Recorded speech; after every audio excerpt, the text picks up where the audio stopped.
Gentlemen, how we doing? Welcome back to the channel. It is that time of the year again. Today, we are breaking down the NHL 24 reveal trailer.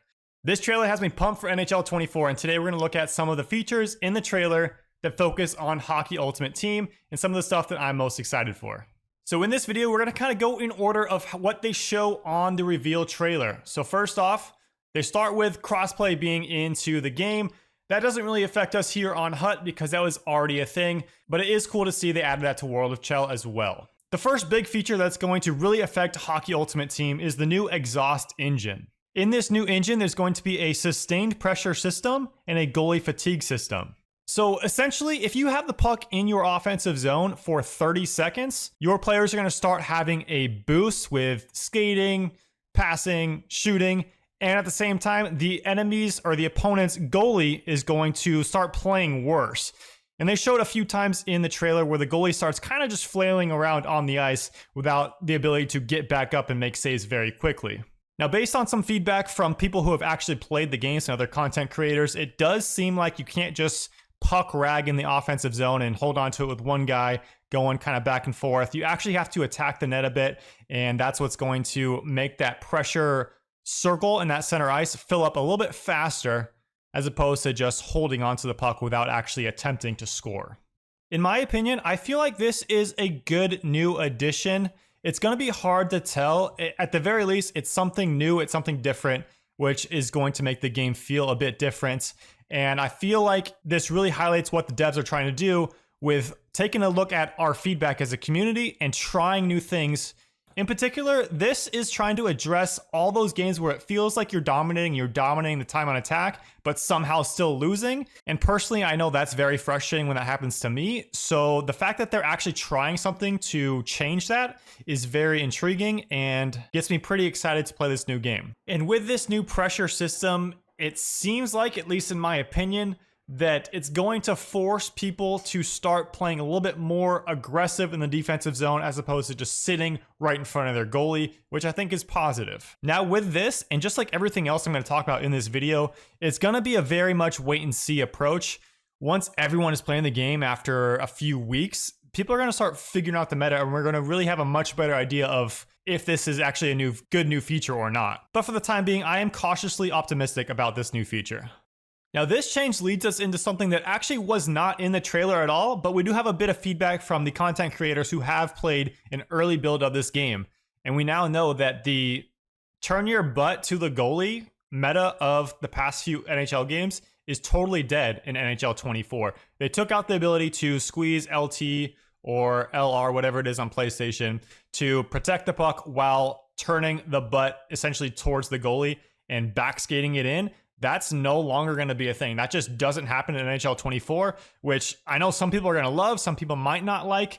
I know that for me personally, I only started playing HUT in NHL 21, so I'm fairly new to the game, and that's all I've ever known. And I personally have grown to enjoy doing that, but at the same time, I can recognize that it's kind of corny. That's not really how hockey is played, and I know it's a video game and maybe it shouldn't be super realistic, but I think there is a fine balance, and I'm okay with a change. At the very least, even if you're someone like me who kind of enjoyed doing this in the offensive zone, it was also at the same time very frustrating to defend.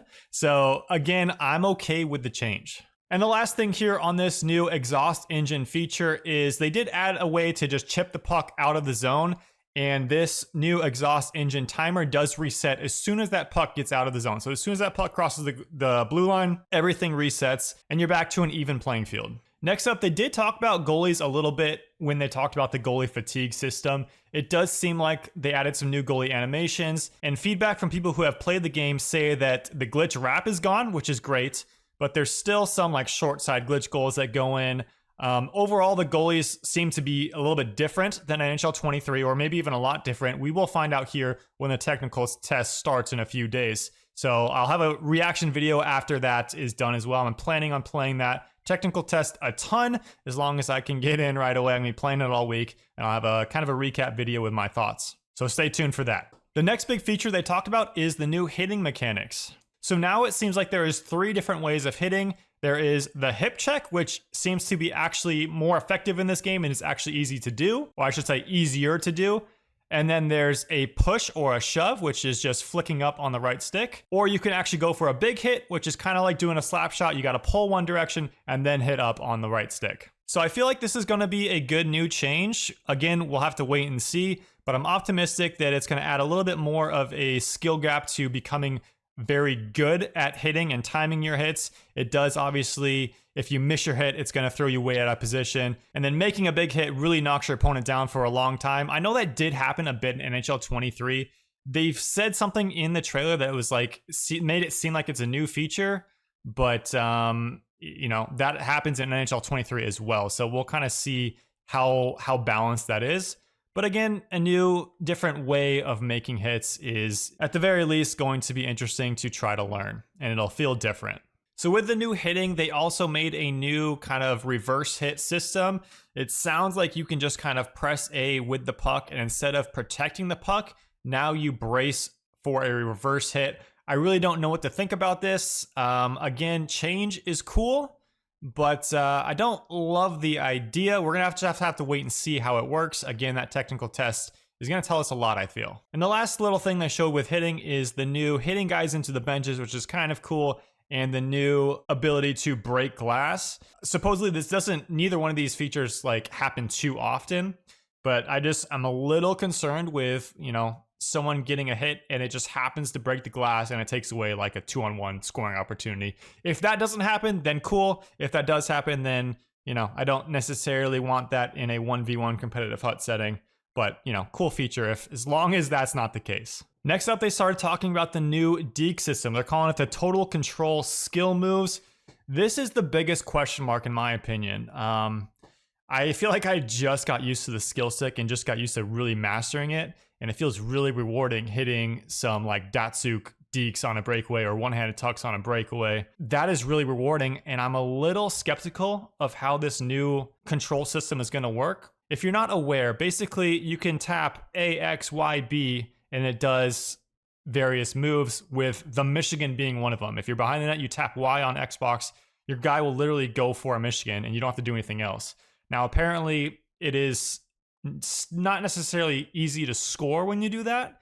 Like the AI defenders go ahead and like smack your stick, and they're actually pretty decent at defending against that. But it is kind of strange to me to just tap a button and do a between the legs deke or one-handed tuck or a Datsuk or a Michigan. Like those are moves that can be pretty challenging to do in the past few NHL games, and it seems like they might be a lot easier in this game. Now, you do have the option to use the skill stick that we're used to from the past few games or this new total control skill moves. It's going to be interesting to see what the kind of meta becomes. But again, it's something new. It's different. You can always do what we've done for the past few years and just stick with the skill stick. And personally, I really like doing the flashy things. Like it's a video game. That's what I have fun doing. If this new total control skill move system makes that a lot easier, it's going to be a lot less rewarding. So that's a little bit of a concern for me, but we'll see what happens. The next feature is a big one. Thankfully, we finally got a new passing system. They're calling it the Vision Passing System. I'm really looking forward to this. You're going to have an icon, A, B, X, Y, or the equivalent on PlayStation over all of your teammates' heads, and you can just tap the button to go to whichever player that you really want to target. Now, I believe that you also have to press down like the pass button first before you tap that button. But again, it gives you the option to pass anywhere. It gives you an option to do really good breakouts and breakaway chances. And it's going to prevent that feature where you're trying to get the puck way out to the far blue line and a teammate that is closer, like intercepts that puck, right? So that's probably the feature that's going to be the most universally liked, in my opinion. Again, you don't have to pass it that way, but that is just an added option. So I'm really looking forward to that. And with the passing, they also brought back the one-touch passes. This was a thing like back in NHL 10 or something, which was the last NHL game I played before NHL 21. And one-touch passing was in the game then, and at some point it must have went away. But they brought it back for this game, and that's going to be a solid addition with this new passing system, I believe. So you can essentially press RT, make a pass to player Y, and then immediately press X, and it'll go puck passes to Y and then immediately taps to X. And it feels like with this new passing system and the fact that they took away the LT backward skating, put your butt out towards the goalie meta, it seems like the new meta, and this is just a total guess, it seems like it's going to be like quick passes and easy dekes, as opposed to really holding on to the puck. Another small thing that I'm going to mention here quickly, because it doesn't really affect HUT all that much, although with some of the shootouts where you have to manually control the goalie and I guess penalty shots, which if you guys haven't seen my couple of recent clips on TikTok and on YouTube here, I've had a really good success rate at just not touching my controller and letting the manual control goalie just stand there and eat the pucks on the penalty shots. But there is this new tethered control system, which basically just, when you're manually controlling the goalie, I think it's like if you let go of where they are, they auto center back to the center crease, which, so apparently makes it a little bit easier to just control the goalies. Again, that's not huge in HUT. That's more of a World of Chell thing, although it is a small thing that does happen rarely in HUT, so I wanted to mention it. And boys, that's going to do it for all the new features that I'm really excited about in NHL 24. Like I mentioned, the technical test is starting here in a few days. I'm going to try to get in. I'm going to try to play it a lot, and I'm going to have a video breaking down kind of my feedback. As long as that's allowed, obviously I can't show any footage. I think I can talk about it, though. We'll see. I'll make sure that is allowed before I post the video or anything. Lastly, I want to mention the pre-order stuff for the game. So if you get the X Factor edition, you're getting 4,600 NHL points, which you can spend on packs. That's about $40 US dollars worth of points right there. You also get the 3 days access, so you get to start playing on October 3rd instead of October 6th. You get a HUT Power-Up Icon Choice Pack, so we know that X Factors and Power-Up Icons are back in this game. And the last and best pre-order bonus, maybe not best, but coolest thing that I want to talk about here is you get an exclusive Cale Makar player item, and it looks like this might be an MSP from the very first event. If we zoom into this card, it says training camp at the very bottom. Usually there's training camp challenges at the very launch of the game that you do, and sometimes there is a training camp event. If that is the case, that means an 85 overall is an MSP value, which may suggest that the cards in HUT are going to start a little bit lower this year than they did last year. Now, maybe it's just the case that this Makar card isn't an MSP, and it's just a one-off card that you get for pre-ordering the game. All right, boys, so that just about wraps up all the new features that I wanted to cover. I wanted to give you guys my overall thoughts. Basically, it seems like the game is going to be different, which is good. It feels like the gameplay itself is going to be the most significant change we've seen in some time. And it also seems like they're trying to make it a little bit easier for the newbies to pick up and have a little bit more fun. So it's a little bit of a change, and it's going to be different for us that have been playing it. At the same time, it's going to be a little bit of an easier learning curve for the brand new kids.